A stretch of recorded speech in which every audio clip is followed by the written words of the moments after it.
Hello friends, exam एकदम पास में आ गए हैं। डर भी लग रहा होगा। कुछ लोग हरदम किसी न किसी सीनियर से, किसी टीचर से, जो टीचर उनसे ज़्यादा लगाव मतलब जो जिससे ज़्यादा समझ में आता है, ठीक है, या फिर कोई जिसका वीडियो देख रहे हो आप, उससे आप कोशिश करते हो कि हमें कुछ ऐसी चीज़ें मिले जिससे हम मोटिवेटेड रहें, हमारा एग्ज़ाम अच्छा हो, ठीक है, और पेपर आते हुए भी छूटे ना। तो सबसे पहला टिप्स क्या होता है?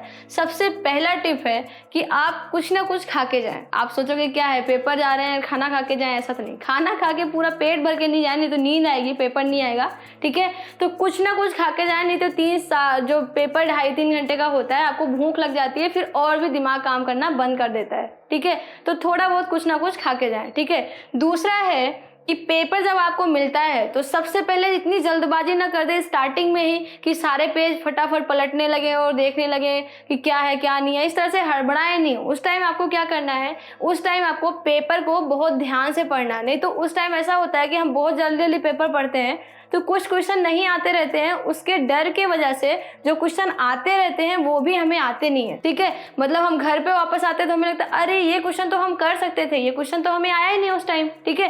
तो इस चीज को ध्यान देना है हमें कि वहां पे हमें इस तरह की गड़बड़ी नहीं करनी। इसलिए सबसे पहले हमें पेपर को चाहे 5 मिनट हो चाहे 10 मिनट हो, पेपर को अच्छे से पढ़ना है, ठीक है।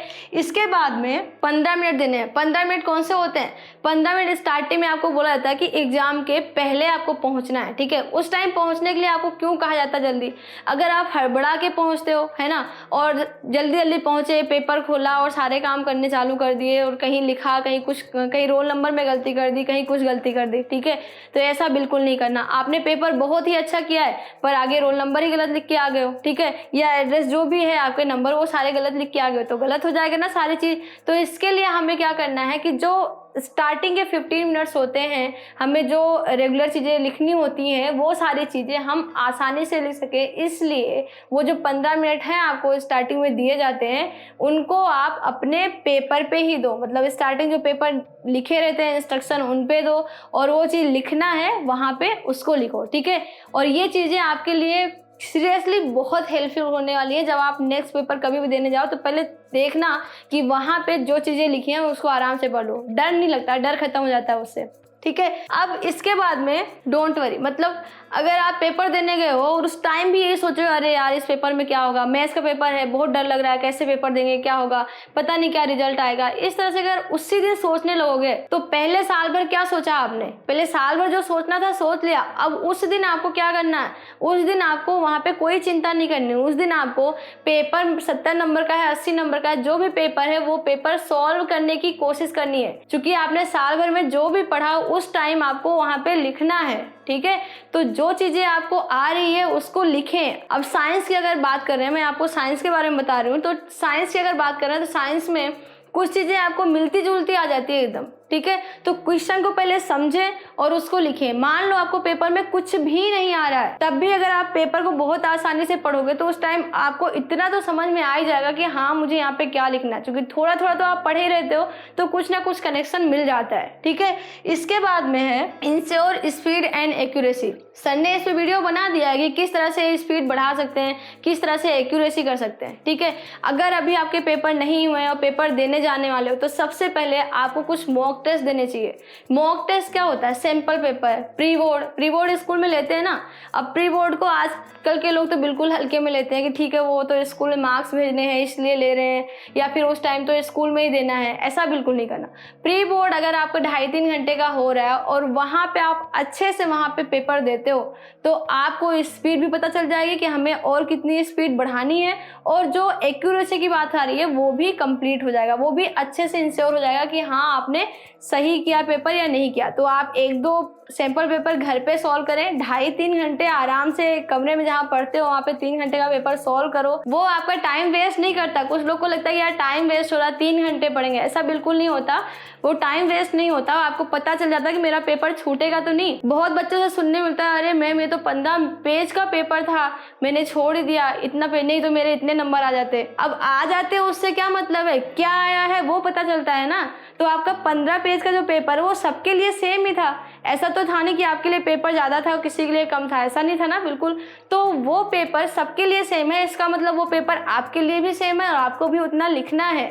तो उसके लिए अगर आपने पहले से प्री बोर्ड दे रखा है, सैम्पल पेपर सॉल्व कर रखा है, तब ये पेपर आपके लिए आसान हो जाएगा। और ये जो प्री बोर्ड आप सॉल्व करते हो वो पेपर आपके लिए हेल्पफुल भी रहेगा बहुत ही ज़्यादा। आप इसको जब वीडियो देखना, इसके बाद में आप सैम्पल पेपर सॉल्व करके देखना, तब आप खुद ही बताओगे कमेंट में, हाँ मैम ये हमारे लिए बहुत ही अच्छा रहा। ठीक है, इसके बाद में है यूज योर वॉच। अब ऐसा होता है कि बच्चों को जो चीज़ें आती रहती है ना, उसमें 1 नंबर क्वेश्चन है 2 नंबर का लिखने लगे, मतलब अब आ रहा है तो इतनी खुशी होती है, अरे यार ये आंसर तो मुझे आ रहा है, और उसको लिखने बैठ जाते हैं तो पूरा उसमें 2-2 3-3 पेज छापने लगते हैं। ऐसा बिल्कुल नहीं करना। आप वॉच लेके जाते हो या फिर वॉच लेके नहीं जा रहे हो, वहाँ पे लगा हुआ है रूम में, तो आप बार बार उसको देखें। ठीक है, बार बार देखने मतलब केवल ये नहीं देखना कि अरे टाइम होना निकलना, ऐसा बिल्कुल नहीं।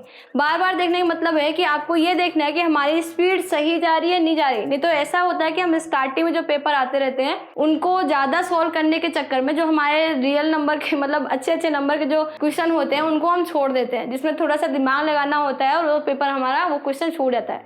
तो कई नंबर के मार्क्स मतलब क्वेश्चन जो है छूट जाते हैं और नंबर कट जाते हैं। ठीक है, ओवरथिंक है ना, आप बहुत ज़्यादा ओवर थिंकिंग करते हो। एक क्वेश्चन आया, अरे यार इसमें क्या लिखें, ये वाला आंसर लिखें क्या, अरे ये वाला लिखें, ये वाला नहीं, ऐसा नहीं करना, बिल्कुल भी नहीं करना। क्या करना है, अपने को वो क्वेश्चन समझना है। ठीक है, वो क्वेश्चन समझने में 2 सेकंड ले लो बल, कोई बात नहीं है। ठीक है, लेकिन उसके बाद में उसका जो आंसर है वो ऐसा लिखना है कि हमें बार बार ये नहीं सोचना पड़े, जो आंसर लिखा वो लिख दिया। ठीक है, अब इसके बाद में उसको फिर से काट के दूसरा आंसर लिखना, ऐसा बिल्कुल नहीं करना, टाइम वेस्ट होगा उसमें। ठीक है, यूज कोटेशन।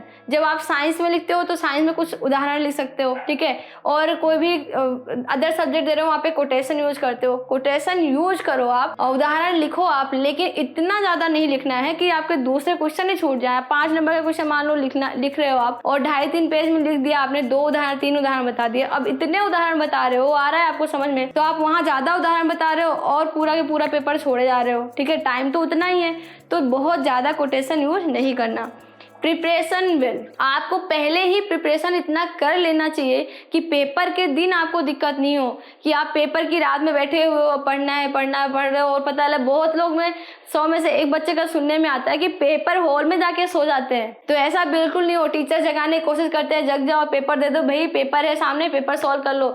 अब जब नींद पूरी नहीं हुई है, और नींद ऐसी चीज़ है जो हमारे रुकने से रुकने वाली नहीं है ना, तो अब जो तुम्हें नींद ही आ रही है, नींद में तुम पेपर दे रहे हो तो पेपर सही नहीं होने वाला। ठीक है, तो इस चीज़ को ध्यान देना कि प्रिपरेशन पहले ही जितना करना है कर लो, पेपर की रात में मतलब जिस दिन पेपर देना उसके 1 दिन पहले ये गलती बिल्कुल नहीं करनी। ठीक है, प्रॉपर नींद लेना है जिससे कि दूसरे दिन माइंड फ्रेश रहे। ठीक है, डोंट पैनिक। पैनिक जब बहुत ज्यादा होता है ना, ऐसे होता नहीं कि बहुत ज्यादा डर लगता रहता है तो हमें बहुत ज्यादा हड़बड़ाहट होती है तो हम कुछ भी नहीं कर पाते, हमारा दिमाग काम नहीं करता, पूरा शून्य हो जाता है सामने कि अरे क्या हो रहा है। तो ऐसा बिल्कुल नहीं होना चाहिए। इसके लिए हमें ज्यादा पैनिक नहीं होना, बहुत ज्यादा परेशान नहीं होना, जो होगा वो अच्छा ही होगा। बस आपको उस टाइम पेपर सॉल्व करना है। पेपर सॉल्व करने के बाद घर आओ, जो मर्जी वो करो, उससे दिक्कत नहीं है, पर उस टाइम आपको एकदम शांत रहना है। ठीक है, घर आने के बाद जो हो गया उसको छोड़ो, नए पेपर की तैयारी करनी है, तो आपको इतनी परेशान होने की जरूरत नहीं होती। ठीक है, ये सारे टिप्स आपके लिए बहुत ही ज्यादा हेल्पफुल होंगे। इस वीडियो को पूरा देखोगे आपको समझ में आएगा कि किस तरह से हमें तैयारी करनी है। ठीक है, वीडियो पसंद आती है तो वीडियो को लाइक करना है, कमेंट में बताना कि आपके लिए कितना हेल्पफुल है ये। ठीक है, और ज़्यादा से ज़्यादा फ्रेंड्स के पास शेयर करना है, उनके पास भी शेयर करना जो बहुत ज़्यादा डिप्रेशन में चले जाते हैं, परेशान होते हैं, उनको भी भेजना है, और इस चैनल को सब्सक्राइब करना है।